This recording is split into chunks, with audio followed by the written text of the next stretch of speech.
call truck driver of Somali Bantu. You know what I'm saying, man? You know what I'm saying? I expose them. Yes. Yes. Manta may ko koda irizie ninga track wuzo ninki track wuzo nikile telefon asukali. Hello, yes. Telefon ke idiwe mana ogos nyati ko ya mana besa takisie. Sutu ko.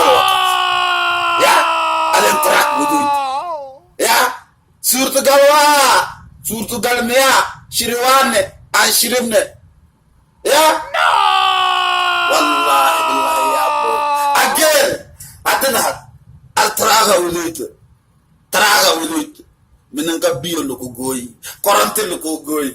Trak lu wuduit. Korama detyo. Ya.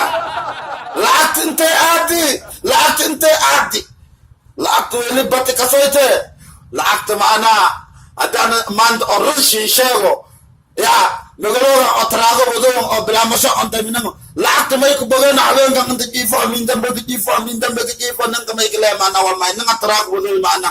Ate akta ko ala lawatan suri wajiro making halaw. What's good? Yeah, what's good? Wallahi billahi ya boy. Dat ko waktu o har umrara ya. Unen hera umraran hed. Iyo mahakale. Yegan no gidlayu. Izan no gidla.